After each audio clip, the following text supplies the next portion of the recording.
Good morning all students. Class second, विषय हिंदी व्याकरण, पाठ नंबर 5। पाठ का नाम है वाक्य निर्माण। आज हम वाक्य निर्माण के बारे में पढ़ेंगे। जिस प्रकार वर्णों के मेल से शब्द बनते हैं, उसी प्रकार शब्दों के मेल से वाक्य बनते हैं।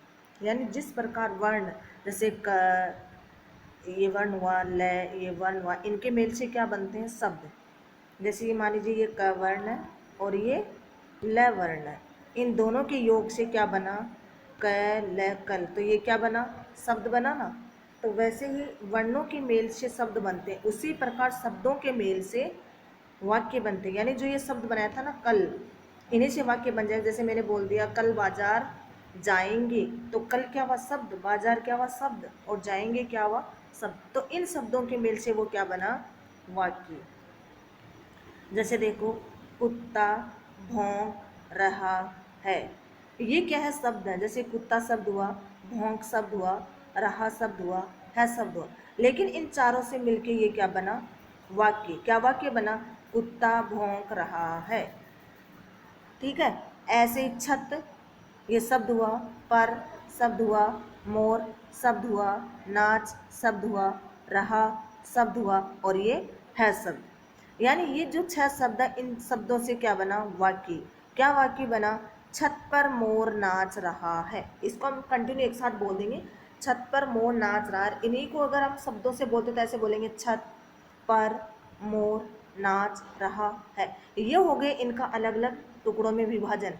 तो इन शब्दों से क्या बना? ये वाक्य। क्या वाक्य बना? छत पर मोर नाच रहा है। ऊपर दिए गए पहले वाक्य में 4 शब्दों का समूह है तथा दूसरे वाक्य में 6 शब्दों का समूह है। ये शब्द समूह है ही वाक्य है।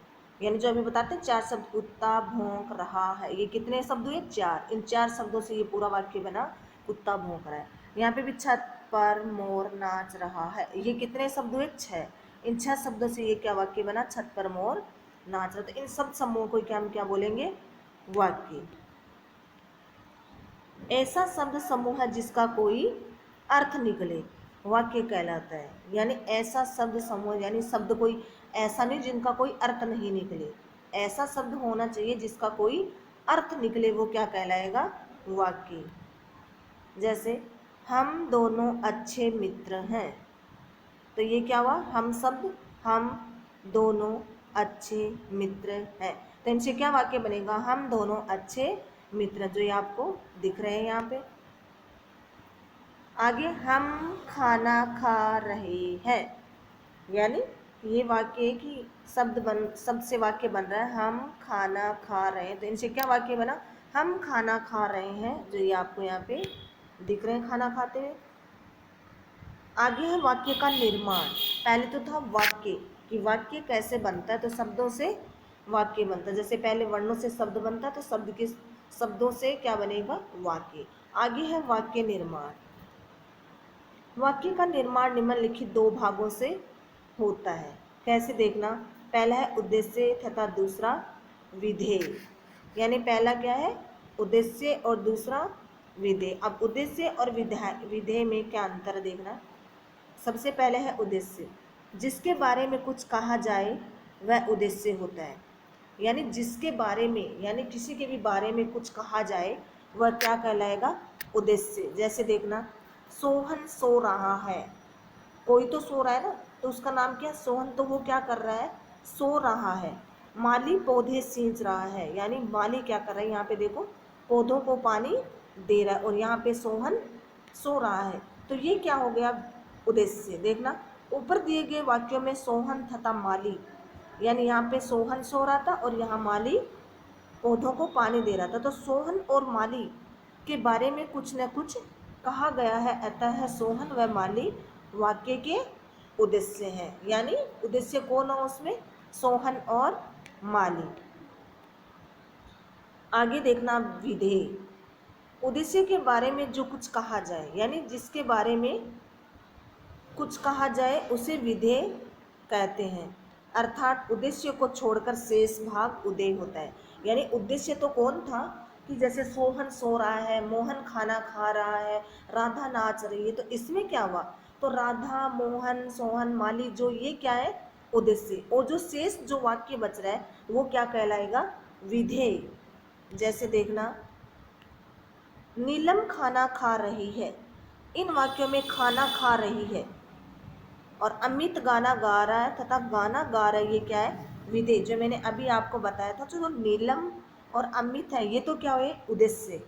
और ये खाना खा रही है, गाना गा रही है, या नाच रही है, या सो रही है, या बैठी, तो ये क्या होगा उनका, विधेय। यानी नीलम, अमित, ये तो क्या है, उद्देश्य। और जो शेष वाक्य जो बच रहा है कि जो भी काम कर रहा है, सो रहा है, खाना खा रहा है, पी रहा है, तो वो क्या होगा, विधेय। आया समझ में। आगे देख लें, दोहरान कार्य। शब्दों के मेल से बना सार्थक समूह वाक्य कहलाता है। जो अभी ऊपर मैंने आपको समझाया कि शब्दों के मेल से, पहले वर्णों के मेल से क्या बने, शब्दों के मेल से क्या बना, वाक्य। यानी शब्दों के मेल से सार्थक समूह क्या बनेगा, वाक्य। एक वाक्य में दो या दो से अधिक शब्द हो सकते हैं, यानी दो दो शब्दों से भी वाक्य बन सकता है, और दो से अधिक शब्दों से भी वाक्य बन सकता है। वही बात, जैसे दो वर्णों से क्या बनेगा, शब्द, और दो से अधिक वर्णों से भी शब्द बनते हैं, वैसे ही दो शब्दों से क्या बनेगा, वाक्य, या दो से अधिक शब्दों से भी वाक्य बनेंगे। वाक्य का निर्माण दो भागों से होता है, जो अभी ऊपर मैंने आपको बताया था। सबसे पहले उद्देश्य तथा दूसरा विधेय। उद्देश्य वह होता है जिसके बारे में कुछ कहा जाए, और उद्देश्य के बारे में जो कुछ कहा जाए वह विधेय कहलाता है। जैसे अभी मैं आपको एक बार और बता देती हूँ। जैसे मैंने उदाहरण डाला कि राधा गाना गा रही है, तो राधा क्या हुआ उसमें, उद्देश्य, यानी राधा क्या हुआ, उद्देश्य, और गाना गा रही है वो क्या हुआ, विधेय। ऐसे ही मैं ये बोलूँ कि कमल नाच रहा है, तो उसमें कमल क्या हुआ, उद्देश्य, और नाच रहा है क्या हुआ, विधेय। यानी जो राधा, सोहन, मोहन जो भी काम करते हैं वो तो क्या होएगा, उद्देश्य। जो बाकी का काम बच रहा है, जैसे नाच रहा है, गा रहा है, कुछ भी कर रहा है, वो क्या कहलाएगा, उसका विधेय।